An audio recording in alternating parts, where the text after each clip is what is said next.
Welcome back to my channel my life management. কেমন আছেন আপনারা ভিউয়ার্স? আপনাদের সাথে আজকে গল্প করব বলে আমি হাজির হয়ে গিয়েছি।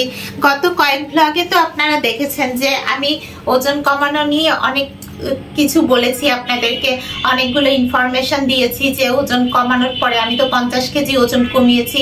এই 50 কেজি কমানোর পরে আমি কিভাবে খাওয়া দাওয়া করছি, তো আমার খাওয়াগুলো দেখে আপনাদের মনে নিশ্চয়ই প্রশ্ন হয়েছে যে এই খাবারের আইডিয়াগুলো আমার মাথার মধ্যে আসলো কিভাবে কিভাবে আমার মনে হলো যে এই খাবারগুলো আমাকে খেতে হবে আর এইগুলোই স্বাস্থ্যসম্মত।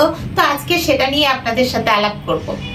ভিউয়ার্স, আমি কিন্তু এমনি খাওয়ার আয়োজনগুলো করিনি, খাওয়া দাওয়া নিয়ে প্ল্যান করেছি আমি। আর এই জন্য আমার একটা ফিক্সড ডায়েট চার্ট শুরু থেকেই ছিল। আপনারা তো দেখেছেন আমার একটা ফাইল, যে ফাইলে ডিটেলসে আমি দেখিয়েছি যে 2024 সালের কোন মাসের কত তারিখে আমার ওজন কত ছিল, এরপরে 7 দিন পরে, 10 দিন পরে, 15 দিন পরে আমার গ্র্যাজুয়ালি ওজন কমেছে। তো আমি সেটা তো করেছি, ফাইলে ডেট লিখে রেখেছি, কিন্তু খাওয়া দাওয়া কিভাবে করব তার একটা ডায়েট চার্ট আমি শুরু থেকেই করে রেখেছি। তবে এই ডায়েট চার্টটা আপনাদেরকে সরাসরি দেখাবো না, মুখেই বলবো। ভিউয়ার্স, ওজন কমাতে গেলে কিন্তু প্রচুর কষ্ট করতে হয়, হার্ড ওয়ার্ক ছাড়া কখনো ওজন কমে না, এটা জানেন তো। তাই আমার মাথাতে এটা তো ছিলই যে আমাকে প্রচুর পরিশ্রম করতে হবে। এই জন্য আমি বাসায় কোনো হেল্পিং হ্যান্ড রাখি নাই, সব কাজ আমি নিজে করতাম। এটাই ছিল আমার ফার্স্ট টার্গেট। এরপরে খাওয়া দাওয়ার ব্যাপারে তো আপনাদেরকে অনেক কিছু বলেছি, দেখিয়েছি অনেক ব্লগে, যে আমি শুরুর দিকে চা কফি খেতাম, চা কফি এগুলো খেতাম, কোনো কার্বোহাইড্রেট খেতাম না। আর কার্বোহাইড্রেট বলতে কি, মানে একটু সলিড ফুড তো খাওয়া দরকার। তো শুরুর দিকে আমি খেতাম হচ্ছে মিষ্টি জাতীয় খাবার, একটু মিষ্টি জাতীয়, ধরেন পায়েস বা সেমাই, এই ধরনের মিষ্টি জাতীয় খাবার কয়েক চামচ খেয়ে তার সাথে আমি চা কফি এগুলো খেতাম। তো এভাবেই চলতে থাকলো আমার ডায়েট। মিষ্টি জাতীয় খাবার খেয়ে প্রথম দিকে তো ডায়েট চললো, কিন্তু পরের দিকে আবার ওজন কমছে না। তখন ভাবলাম ডায়েট আমাকে চেঞ্জ করতে হবে। তখন আমি কি করলাম, কিছু খেজুর খাওয়া শুরু করলাম, আর চা কফি চলতেছে। আর ইউসুফ কুলে ভুসিটা আমি খেতাম যাতে আমার ডাইজেশনে ভালো হয়। আর সেই সাথে আমার মিষ্টি আইটেম খাওয়া বাদ দিলাম, কারণ তাতে আমার ওয়েট কমতেছে না। আর সাথে একটা করে ডিম খেতাম, তবে ডিমটা আমি পোচ করে খেতাম, আমি সিদ্ধ ডিম খেতাম না। পোচ করে ডিম খেলে ওটাতে কার্বোহাইড্রেট কম থাকে। তো এভাবে আবার আমার সেকেন্ড ফেজে ডায়েট চলতে থাকলো। 1 মাস খেজুর আর ডিম খেয়ে চললো, কিন্তু তারপরের মাসে আর ওজন কমতেছে না। আবার ডায়েট চেঞ্জ করলাম। আর এবার ডায়েট চেঞ্জ করে আমি কি করলাম জানেন, কিছু ওটস খাওয়া শুরু করলাম, দুধের সাথে ওটস। তো চা কফি ভুসি আর সেই সাথে ওটস খাচ্ছি দুধ দিয়ে।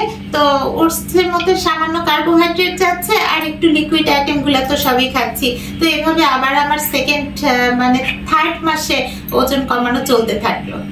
চতুর্থ মাসে এসে আমি চিন্তা করলাম আমাকে আরো কিছু খাবার অ্যাড করতে হবে, কিছু বাদ দিতে হবে। কি করব, তখন আমি চিন্তা করলাম যে মধু খাই, চায়ের সাথে মধু খাই।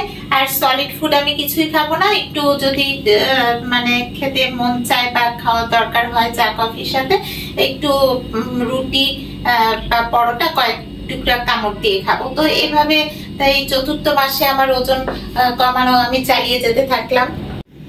তারপরে পঞ্চম মাসে এসে কি করলাম জানেন ভিউয়ার্স, স্যুপ খাওয়া শুরু করলাম। স্যুপে তো অনেক কিছুই থাকে, তো ওটাতে পেট মোটামুটি ভরে যায়। আর আমার চা কফি চলতেছে। তবে রেডিমেড স্যুপ খেতাম, যে বাজারের যে ম্যাগি স্যুপ পাওয়া যায় না, ওটা নিয়ে এসে গরম পানিতে করে রেডিমেড খেতাম।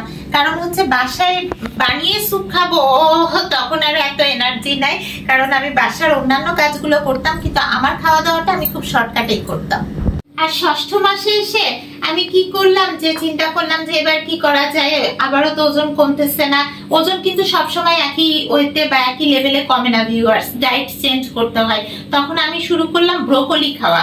ব্রোকলি আমি নিয়ে আসতাম, তো সেই ব্রোকলি সিদ্ধ করে কখনো একটু স্যুপ করে খেতাম, কখনো সিদ্ধ করে লবণ দিয়ে খেয়ে ফেলতাম।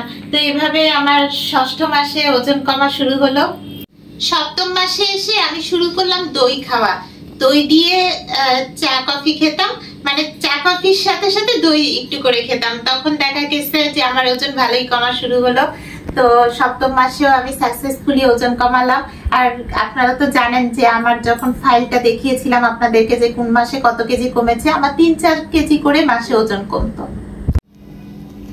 অষ্টম মাসে মানে 8 নাম্বার মাসে কি করলাম জানেন? 8 নাম্বার মাসে আমি কোনো প্ল্যানিং করতে পারলাম না, ওই একই প্ল্যানে চলতেছি।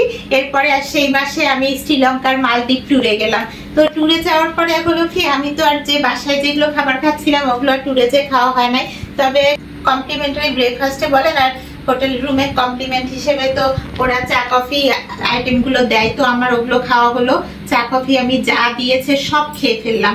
আর সেই সাথে কি করলাম, কমপ্লিমেন্টারি ব্রেকফাস্টে যে চিজ, বাটার, ইয়োগার্ট এগুলো ছিল এগুলো খেলাম, এবং এগুলো খেয়ে আমার খুব ভালো লাগছিল, মানে আমি খুব এনার্জি পাচ্ছিলাম। তারপরে বাসায় আসার পরে আমি প্রায় 10 দিন ট্যুর করে বাসায় ফিরলাম। বাসায় ফিরার পরে আমি ভাবছি আমার ওজন বেড়ে গেল কিনা, দেখি না চিজ, বাটার, ইয়োগার্ট এগুলো খেয়ে আমার ওজন একেবারেই বাড়ে নাই, বরং আরো যেখানে ছিলাম সেখানেই আছি, কমার দিকেই আছে আমার ওজন।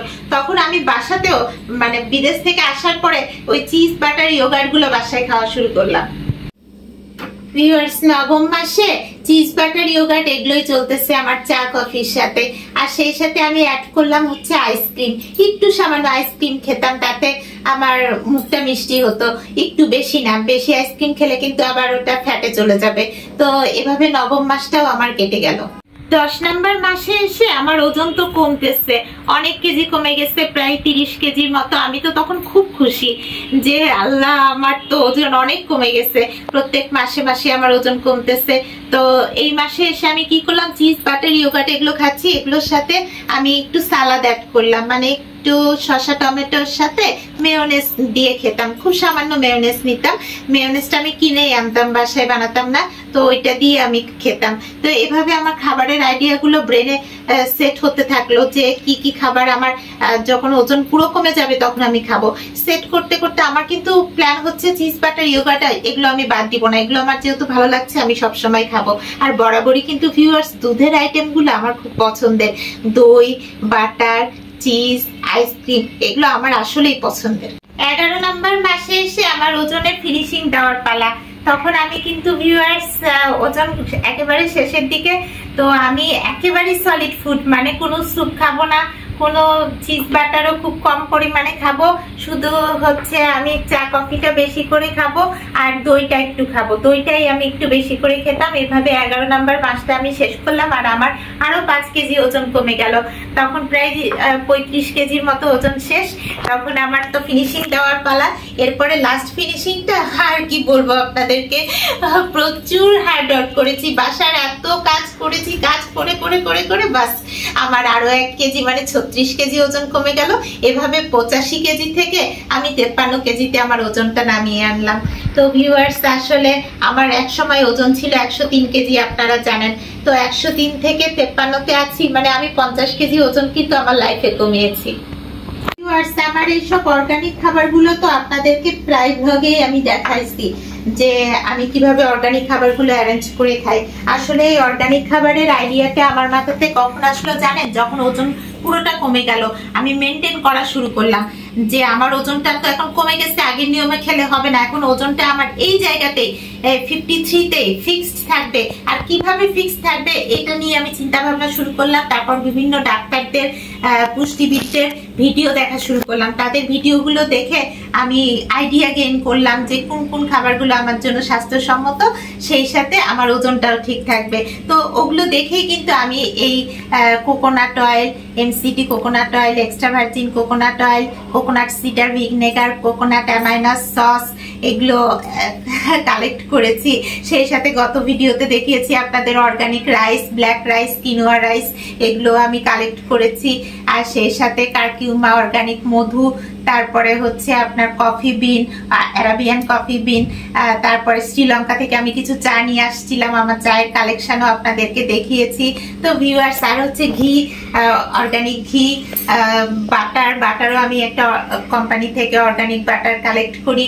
সেই সাথে হচ্ছে মধু আমি আরেকটা কোম্পানি, ন্যাচারাল কোম্পানি থেকে মধু কালেক্ট করি। তো এভাবে আমি অর্গানিক খাবারগুলো কালেক্ট করা শুরু করলাম। আর অর্গানিক খাবারগুলো কালেক্ট করার সাথে সাথে আমার মেনটেনিং এ কি খাবো সব ফিক্সড হয়ে গেল, আর আমি সেই মতেই আর তখন থেকে আমি এই অনুযায়ী খাবারগুলো অ্যারেঞ্জ করে খাওয়া শুরু করলাম। আর প্রত্যেক ভিডিওতেই তো আপনাদেরকে দেখাচ্ছি যে কিভাবে খাবার অ্যারেঞ্জ করে আমি খাই।